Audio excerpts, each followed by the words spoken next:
여러분 안녕하십니까?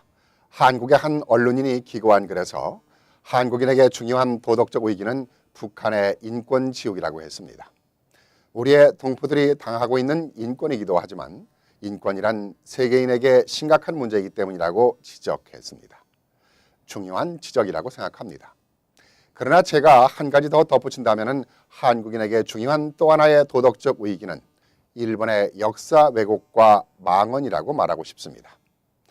아베 총리의 망언, 아수다보르의 부총리 망언, 스가 관방장관 망언, 오사카 하시모토 시장 망언, NHK 일본 공영방송 가스토 회장 망언, 나카야마 문무상 망언, 이렇게 일본의 총리에서부터 장관, 시장, 방송사 사장에 이르기까지 역사를 왜곡하는 망언 발언들이 쏟아져 나오고 있습니다. 우경화 세력들도 덩달아 역사 왜곡에 앞장서는 시위를 벌이고 있습니다. 이러한 일본의 잘못된 역사의식이 보여주는 행위는 역사 불감증으로 나타나고 있고 결국은 인권 침략, 역사 침략, 나아가 세계 평화의 침략으로까지 이어지면서 도덕적 위기에 직면하고 있는 것이라 말할 수 있겠습니다.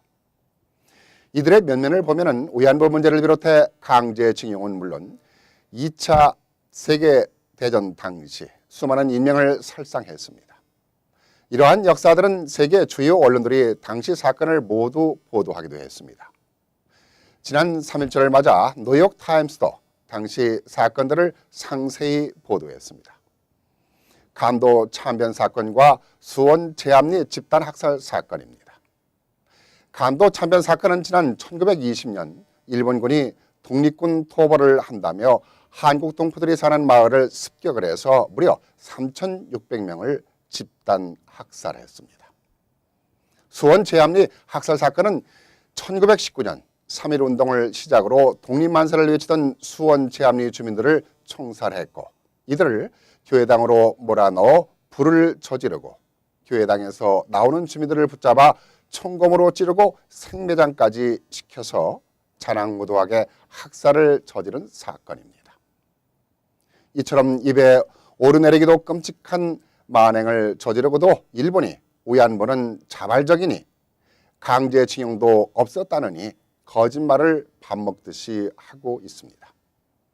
이렇게 일본이 도를 넘는 행위를 계속 보이자 한국 정부는 일본을 향해 팔을 걷어붙이고 일침을 가하기 시작했습니다. 그동안 한일 간의 외교적 문제도 그렇고 좋은 게 좋은 거라고 원만히 해결을 하고자 했지만 일본은 브레이크 없는 자동차처럼 폭주하며 거침없는 망언을 쏟아내고 있었던 것입니다.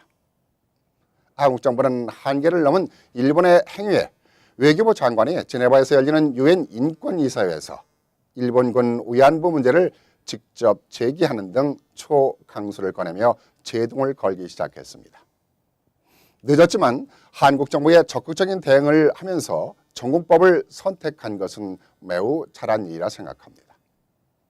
일본이 보여주고 있는 도덕적 위기에 대해서도 국제사회도 우려를 나타내고 있기 시작했습니다.